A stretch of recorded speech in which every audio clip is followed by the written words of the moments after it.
When we feel overwhelmed, it's usually because we have too much on our plate, we have too much on our minds, or we're totally overcomplicating the tasks that need to get done. This is Lead with Culture. I'm Kate Volman, and on this episode, we're talking about how to stop feeling so busy and overwhelmed and instead start feeling more satisfied and accomplished at the end of your days. Do you ever feel a little overwhelmed? It is so easy for us to feel that way because there are so many things that we want to do, and it just doesn't feel like there's enough hours in the day to get everything done.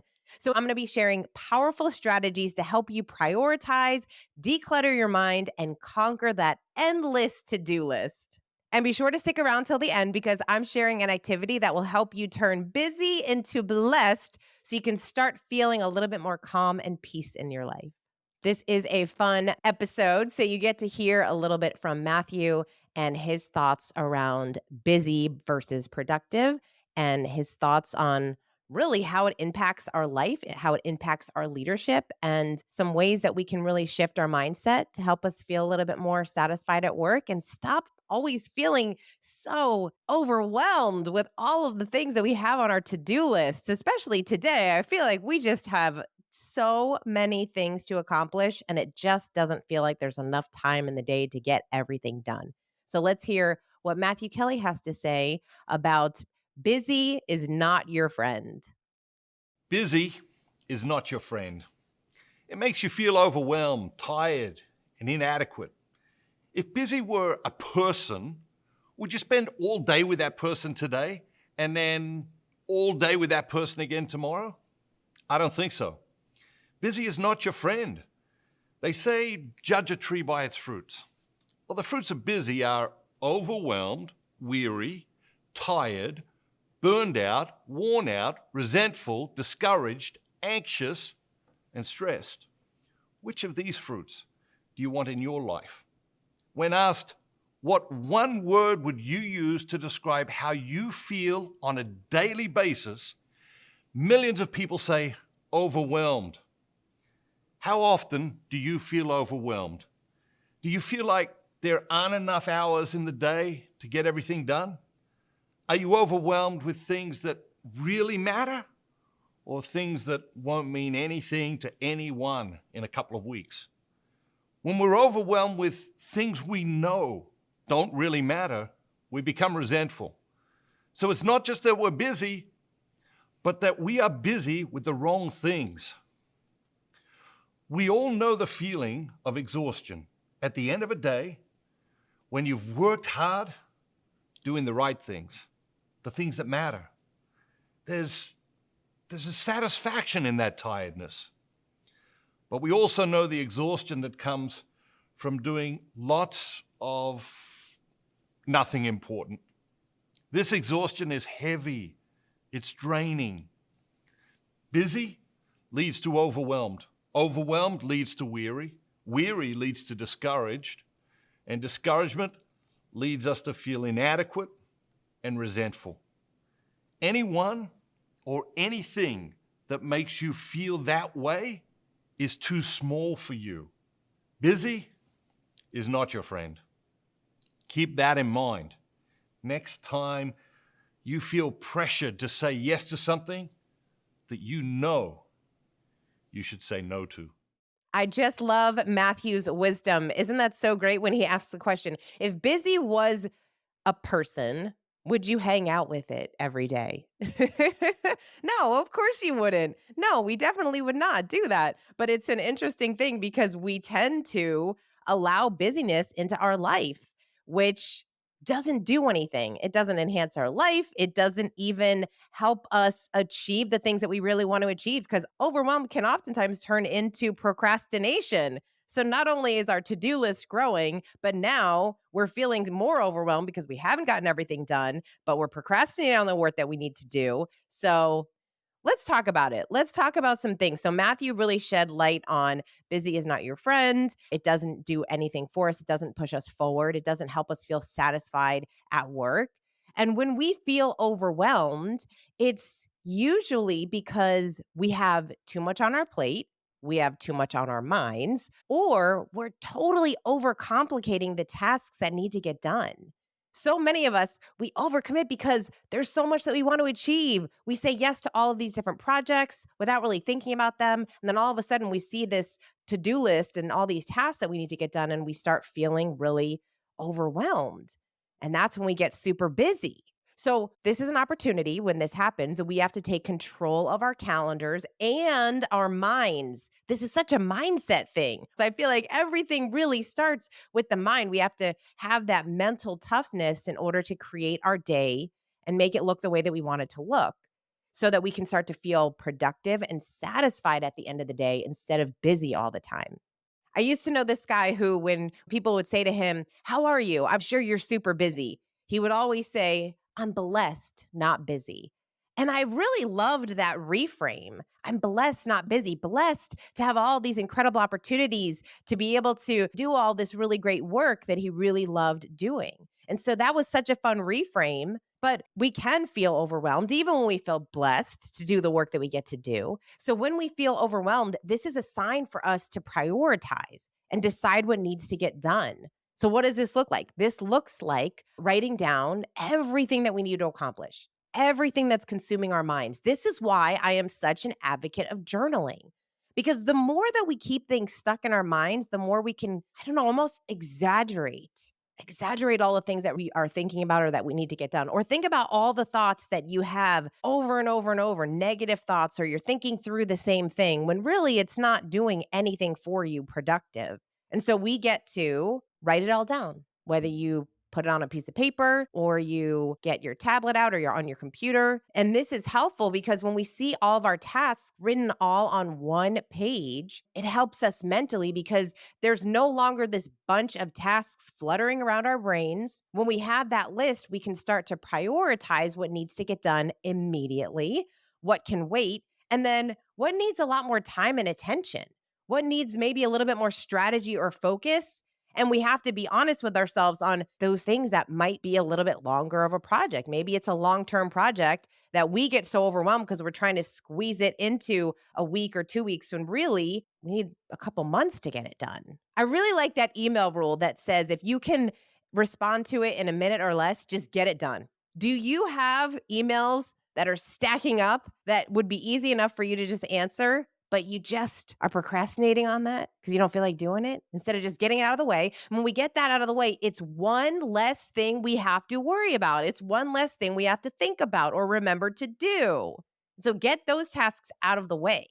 When we look at that list and we get to prioritize, we can then say, okay, what are the things I can get done really fast and get them done? And then what are those things that are going to take some time? And now we get to prioritize and really build out our calendar so that we can feel like we're being productive. We can feel like we're making progress on the bigger items and then getting those smaller things done and out of the way. I feel like when we feel overwhelmed, it's oftentimes because we're in the messy middle. We're in the uncomfortableness of unfinished tasks because we want to get them done. Now, how does this look in leadership? Sometimes this comes with hiring.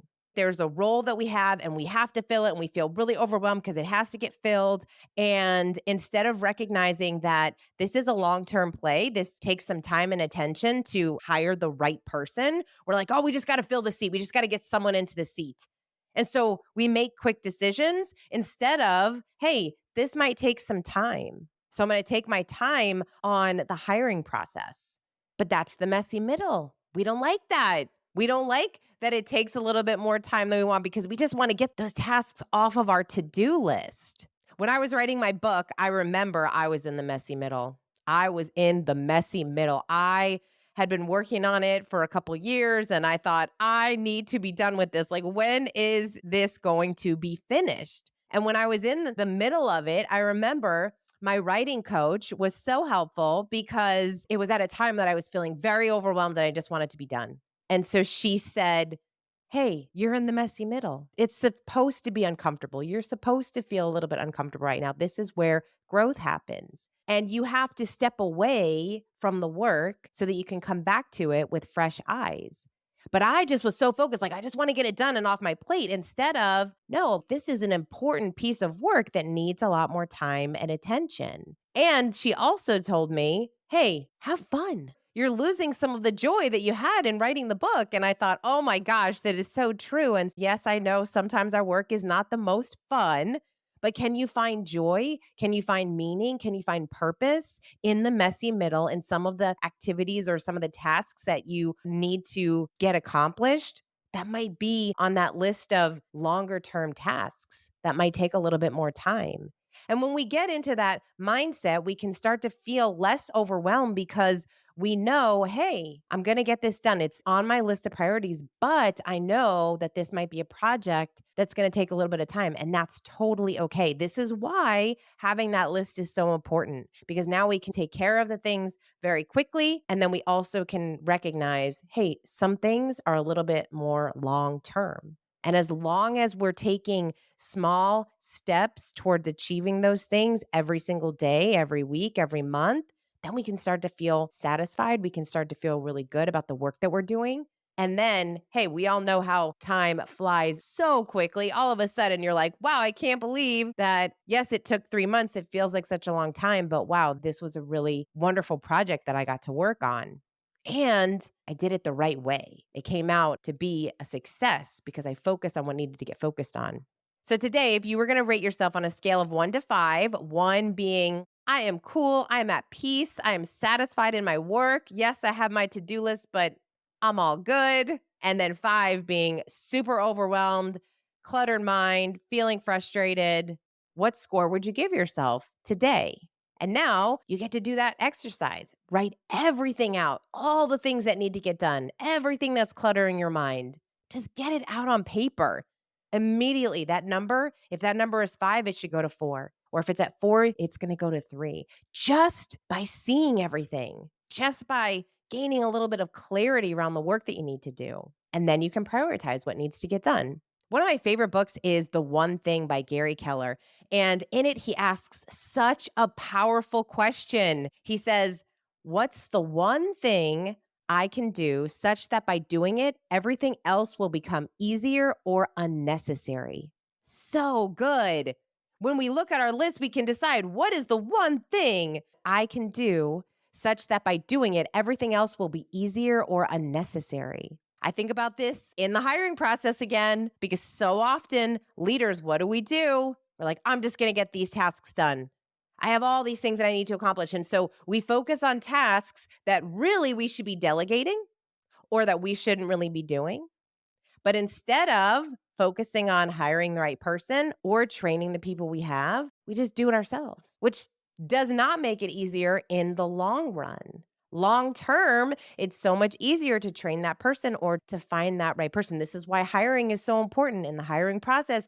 Take more time to hire to make sure you find that right fit to get that right person on board, because that's going to be easier in the long run than just filling the seat with someone that doesn't belong there, that you're going to probably get rid of in a couple months anyway.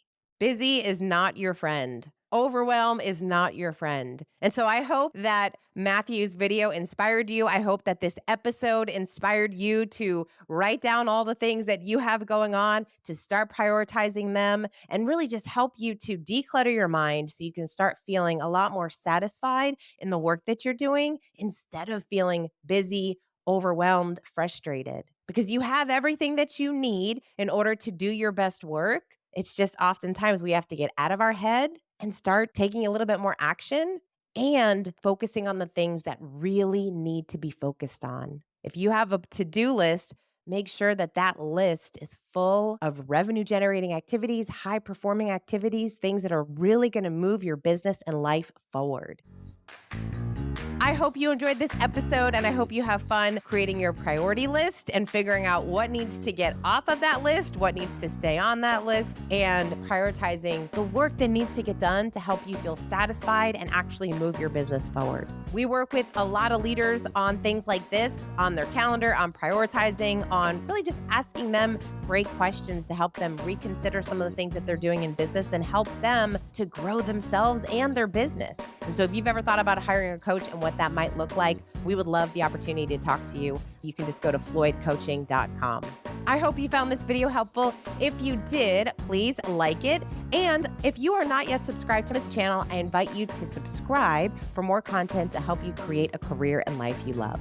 Thank you again for listening. We so appreciate you. And until next time, lead with culture.